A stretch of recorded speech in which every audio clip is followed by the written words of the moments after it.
Hi, welcome back to Ahead of the Curve. I'm your host, Dr. Megan Teed, and today I'm going to be talking to you about whether or not scoliosis actually causes pain. If you live with scoliosis, there's a good chance that you've heard some version of this phrase at some point. Scoliosis doesn't cause pain. Maybe you heard it from a doctor, maybe you heard it from a PT, chiropractor, even. And if you've heard that and felt completely dismissed, you're not alone. Because your lived experience may tell a very different story if you're anything like the patients and clients that I work with.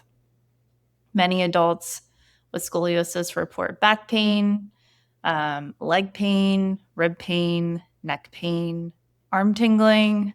Any of these sound familiar? Even a deep ache that shows up around 4 o'clock in the afternoon, like clockwork, every day after you wrap up with work. You might have had to do a lot of standing during work or even sitting. And that pain just shows up every day at the same time. So if somebody told you that scoliosis doesn't cause pain and your body is telling you otherwise, that disconnect can feel incredibly frustrating. But when the spine is curved and rotated, forces just don't move through the spine the same way as a straight, symmetrical, well-balanced spine. Your discs are unevenly loaded with scoliosis. Your joints are stressed asymmetrically. Muscles and fascia, they have to jump in and compensate for those asymmetries.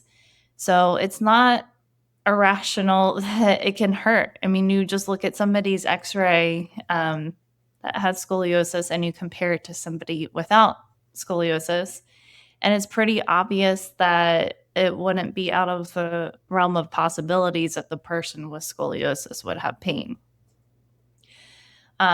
So today I want to talk about the why and some things that you can do about it to help as well. If you're listening to this, or even if you're watching it, I will be describing some exercises in this podcast. But in the show notes, there will be some links so that you can look at videos of those exercises. Some people get like all up in arms when they're watching one of these YouTube videos that I'm not, jumping in and demonstrating all of these things. But I am providing you access to video demonstrations of the exercises that I will be describing if my words aren't doing you justice. So, one of the biggest misunderstandings, like I said, about scoliosis pain is that people assume that there's just one simple cause, but there's usually a culmination of things that come into play for, giving somebody a reason to have pain. It's rarely only tight muscles. It's rarely just degeneration. It's layered. So let's walk through some of the most common contributors of why somebody might have pain with scoliosis. Nerve irritation. That is number one. So as the spine curves and rotates, the space where the nerves travel, it can narrow in those spaces. This can happen in the actual spinal canal itself or in the small openings where the nerves exit the side of the spine. When those spaces narrow, the nerves can become compressed and irritated, and that can create symptoms like radiating leg pain, numbness and tingling, maybe in your arm or your fingers, sciatic type symptoms. So that's pain down the leg. Sometimes arm weakness if the neck is involved. And this isn't in your head. This is just practical anatomy Again, if you refer to somebody's x-ray that has scoliosis and you compare it to somebody without scoliosis, you can see that the openings at the side of the spine or even in the spinal canal, that they are narrowed. So it would make sense that nerves would get compressed and irritated. Number 2 is disc degeneration and or herniation. Your spinal discs, they act like shock absorbers between your vertebrae. But when the spine is curved, those discs often they get unevenly loaded. One side is more compressed while the other side is more open. Over time, that uneven pressure can accelerate the wear and tear on your disc. Sometimes the discs lose their height, so they become more squished. Sometimes they bulge, or sometimes they fully herniate, and when they fully herniate out of the canal, they compress on the nerves that live nearby.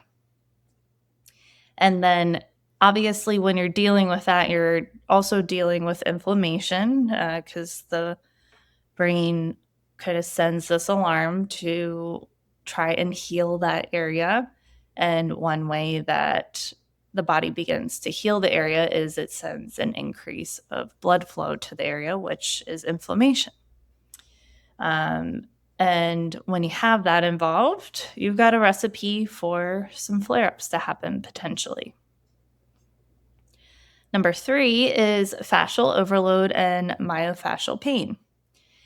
This is one of the pieces I'm going to be talking about that often gets ignored the most. And when your spine isn't centered, some muscles and fascial lines, they work over time just to keep you upright. Others are just chilling out and not really doing much work at all. The overworked areas, they become more dense and sticky and guarded. The fascia loses its glide and slide over top of itself. And then that's when you get those nasty trigger points where you press on an area or your massage therapist, your partner, presses on an area for you, and it kind of sends you through the roof. This is often what people describe as like a dull ache, a sensation of a tight band running along the side of the spine, sharp, tender knots, pain that gets worse with sustained positions or postures, like prolonged sitting or prolonged standing. And unfortunately, this layer is rarely addressed in traditional spine rehab and sometimes even scoliosis specific rehab. And that is one way that we definitely first address your scoliosis inside the collective and inside the Curve Lengthening Lab, my free training that I'm going to be offering in a few weeks. Make sure that you get on the list for all of the information regarding that. That will be in the show notes, and I'll talk about that a little bit more at the end because it's a very essential piece to getting yourself first feeling better and then also making some positive changes in the balance and symmetry of your spine. Number 4 is facet joint arthritis. The small joints at the back of the spine, they're called the facet joints. So that's where one segment of the spine meets the segment below or above it. And when the spine is curved, these joints, they often take on, again, some uneven stress. Over years, this can lead to arthritic changes. Arthritis doesn't always equal pain, but it could be a contributor. And this can show up as localized back pain, stiffness, pain with standing, extension, and or twisting. Number 5 is rib and thoracic irritation. If you have a thoracic scoliosis, so that means mid-back, middle of the back. If you wear bras, that's where your bra line falls on the length of your spine. The ribs are rotating along with the vertebrae because they're connected to each other. And that changes how the ribs move and how they attach to the spine. So the joints where your rib and your vertebrae connect, those are called your costovertebral joints. And those little joints, they can also be another point of irritation.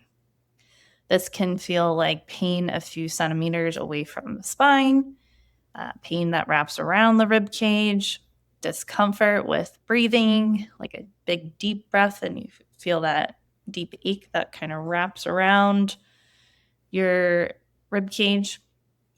And many people are told that this can't be scoliosis. This can't be from your scoliosis, but it definitely can. Number 6, this is another one that is severely overlooked in traditional rehab, and this is visceral restrictions. Your viscera is your organs, so your internal organs. They're not just floating around randomly inside your body, your organs. They're suspended in connective tissue and fascia that attach sometimes to your diaphragm, sometimes to your ribs, depending on what organ we're talking about. They can attach to your spine and your pelvis.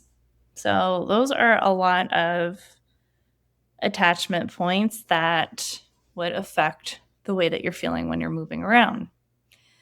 Again, like I talked about before, and as you well know, if you're living with scoliosis, the rib cage rotates, the diaphragm becomes asymmetrical, the abdominal cavity shifts, and over time, the tissues inside the body, they can lose their natural glide on top of each other.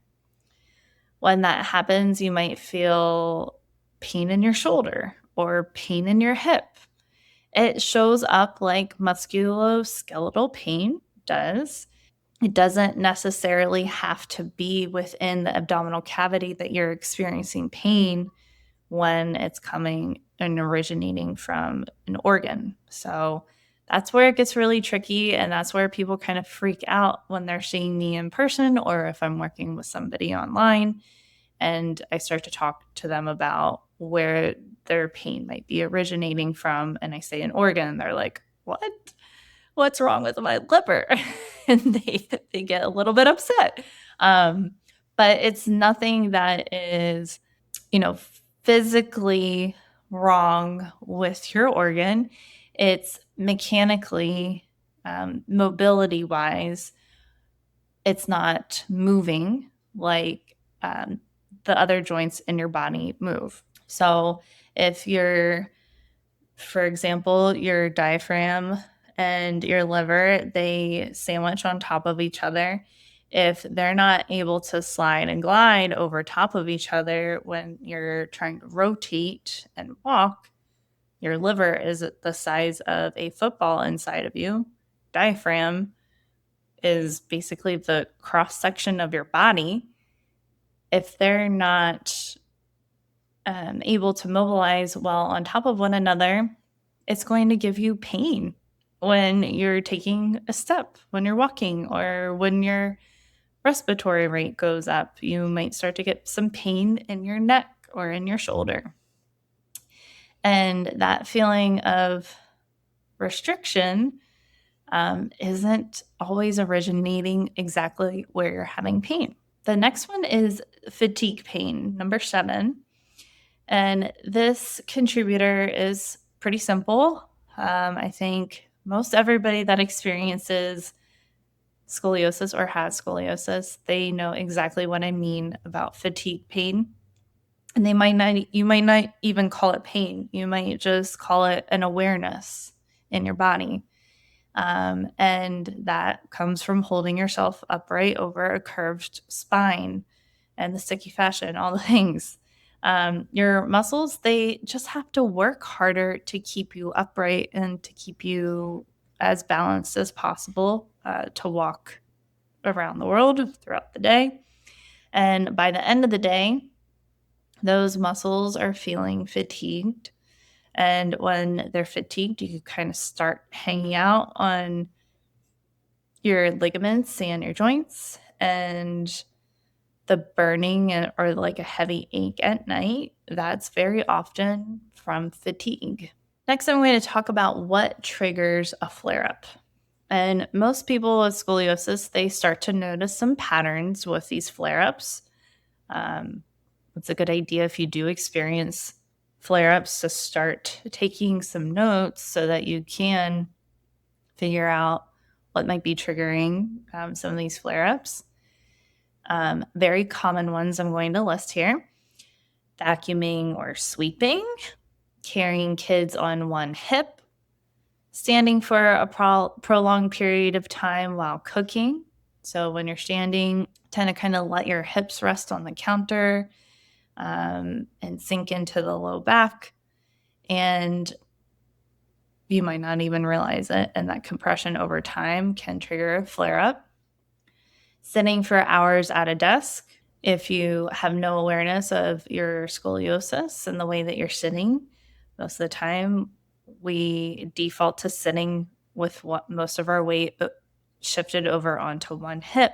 And that leads to compression on that side of the body, and et cetera, et cetera. Doing laundry or working at the dishwasher where you're having to repetitively bend over and pick things up and twist and move. Heavy shoulder bags. I was actually just leaving the farmer's market today and I was like, wow, this is inappropriate. Or this is a thing that could definitely trigger somebody to have a flare up. I parked really far away from the farmer's market because there wasn't any closer parking. I also like to get some extra steps in, but I carry like one big bag with me. It's a cooler bag and lots of fruits and vegetables in that thing. And I'm carrying it on one shoulder. And I noticed as I was getting tired, I was just letting that shoulder droop down, which led me to sinking into my curve a bit. And when I just readjusted, it took the pressure off. And when I gave my shoulder a more stable base of support, engaged the musculature underneath the shoulder, it felt a lot better. And I just kind of continued on. Gardening is another trigger, potentially. Long runs without adequate strength training. So if you're cardio queen and you're never doing any strength training using weights, doing, squats and lunges and things of that sort, that could be a trigger. Walking on sand or uneven ground or on like a little bit of an incline, again, that's uneven ground, or a little slope. That was the word I was looking for. None of these activities are inherently bad or things you should stay away from, but without the capacity or awareness of what's going on in your body, they can overwhelm your spine or your discs, the things that I was talking about earlier. And when you don't have the capacity for it, then, that could lead to you having a pain flare up. Next, I'm going to talk about what helps during a flare up. When your pain spikes, some of these simple strategies can really help to calm things down. Heat for about 15 to 20 minutes, they can actually relax muscles that are guarding. I know that is a little bit of a precarious thing in the rehab world sometimes. Some people are ice people, some people are heat people. But heat can be especially helpful or like soothing, especially if you are somebody that's dealing with arthritis in your spine. Epsom soft baths, they can, really help to calm the nervous system down. Even being in a bath, like a warm bath, um, make the lighting darker, light some candles, romance, not romance, but kind of make this into a little bit of a ritual or something like soothing and nice instead of like a punishment or a medical treatment. Um, Having some nice candlelight, some nice music, it can be a really lovely treat for you. Um, Gentle wall elongations, they can create some space without forcing anything. So just standing at the wall and sliding your hands up the wall and just getting a little decompression that way. You could even get some just go get a gentle massage or go see a craniosacral therapist. Um, or somebody that specializes in visceral or neuromanipulation. Those things, I wouldn't recommend going and getting a deep tissue massage or a Swedish massage when you're in a pain flare up, because then your muscles tend to guard and get more protective when you're approaching things with force and trying to muscle them, instead of meeting your body where it's at. Also, hydration is really helpful. So, if you are really dehydrated, that can make your muscles and your fascia feel more brittle or sticky. Um, so, making sure that you're drinking structured water. So, water with lemon in it, a little bit of high quality Celtic sea salt, getting some high quality electrolytes. All of those things can really help while you're in a pain flare up and also preventing a pain flare up. But having these relief strategies, they don't necessarily build uh, resilience. They can help you along the way for sure, but they're mostly just calming the symptoms and they're not getting to the root of the issue. So they're not expanding your spine's capacity, like I was talking about earlier, which we really want to expand your capacity. So, some of the exercises that can help, um, the supported rest. I know it doesn't sound like an exercise, but it can be an exercise in mental fortitude because most people that I work with, they are type A personalities and they feel like if they aren't doing, going, moving, forcing things, that they're not doing something helpful. But honestly, rest is one of the most important things that you can do, but you want to rest in a helpful way. And the supported rest, which I will have linked in the show notes, that is where you are laying and you're like basically creating a sensation of a net zero. Like your body is just floating because it's supported where you need to be supported. So you are supporting yourself in the little gaps and openings in between your body and the floor. So you're filling in the hollow spaces with hand towels, or if you have wedges, you can use those, or like really small little pillows. You're using a chair and you're supporting the lower part of your legs um, on the chair. And then you have maybe a yoga strap or a belt wrapped around the thighs so that you can just hang out. You don't have to exert any muscle force. You can just be in that position as long as you would like. You can use yoga bolsters, anything that helps provide support and it encourages rest for the body. The next one is pelvic clocks. So this helps to, especially if you're having like SI joint that's kind of down at the base of the spine, those little dimples, uh, um, the top of the buttocks. The pelvic clock, you want to go, if you imagine that your pelvis is a clock. If you are younger and you know what a clock looks like, not that's not digital. So you have like the hands on the clock, and then you have the circle, and you have 12 o'clock, 1 o'clock, 2 o'clock, the whole way around. When you're doing your pelvic clocks, you want to exert as little muscle effort and force as possible especially when you're in the pain flare up. You're visualizing the bones rolling over top of one another instead of gripping with the glutes and the core and then like gripping with the back to pull the pelvis the other way. It's a very gentle rocking movement. And we're trying to go in all of the directions that aren't painful. And then as your capacity increases to increase your range of motion a little bit more, then you can, go in more directions. The video is linked if you're having a hard time visualizing what I'm talking about, and it does feel really lovely. Wall elongations, like I talked about earlier, standing at the wall, just sliding the hands up the wall, trying to gently lift the rib cage away from the pelvis. You don't want to be too forceful as you're doing that. None of these you want to be forceful with.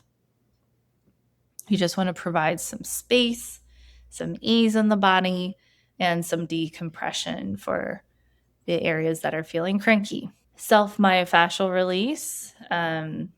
So rolling on a yoga tune-up ball or using a courageous ball at the area that is feeling uncomfortable, or going to the surrounding areas of your most painful spot can be even more helpful if you're in a tremendous amount of pain.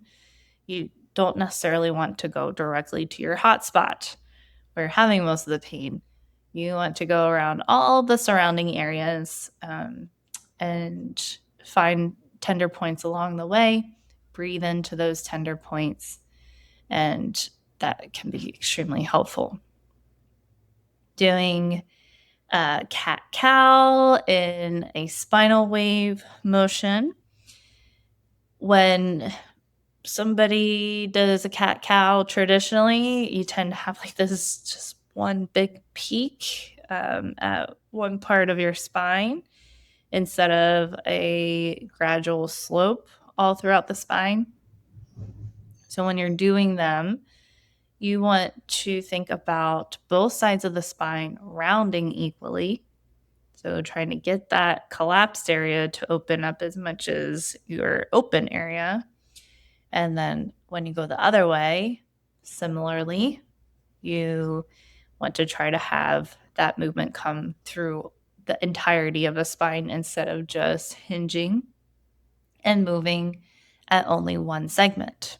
The Schroth style rotational, derotational breathing is also really helpful. In the video that I have, you have linked, you're maybe propping yourself with wedges, maybe not, but you're trying to breathe into the areas that are collapsed to improve the space and provide some decompression. These exercises are not about forcing correction. They're about improving awareness, improving your mobility, and some movement tolerance. If you want fewer flare-ups over time, you need more than symptom relief. You need a curve-aware strength program, a curve-aware myofascial release program, a curve-aware corrective program. And all of this are things that I teach inside the collective. I will be giving a little taster of what all is included in the collective in my free training called the Curve Lengthening Lab. And this is a 5-day experience. So there's 2 trainings. involved in the Curve Length Lab. The first training is usually on a Sunday, and the second training is on a Thursday. They're both recorded, and I'm teaching some basic exercises that are extremely beneficial for scoliosis. And then in between the 2 days, there's a little challenge where you're committing to do the exercises on a daily basis in between the two trainings. And you can really feel firsthand how amazing very simple exercises can be for making a big difference in the way that your body is feeling and the way that in the way that you're even standing and holding yourself throughout the day. You might be able to move with a little bit more ease. So um, just kind of wrapping things up here, unfortunately, most adults with scoliosis are told one of three things: just avoid loading your spine, strengthen your core, or watch it until you need to have surgery. But none of these approaches, they build any sort of long-term capacity. So get your name on the list for all the information regarding the Curve Length Lab. And you will also get information on when the doors open for the collective as well if you're on the Curve Lab list. So anyway, I'm so glad that you tuned in today. I hope you learned a couple things, took some notes. And until next time, stay well and stay ahead of the curve.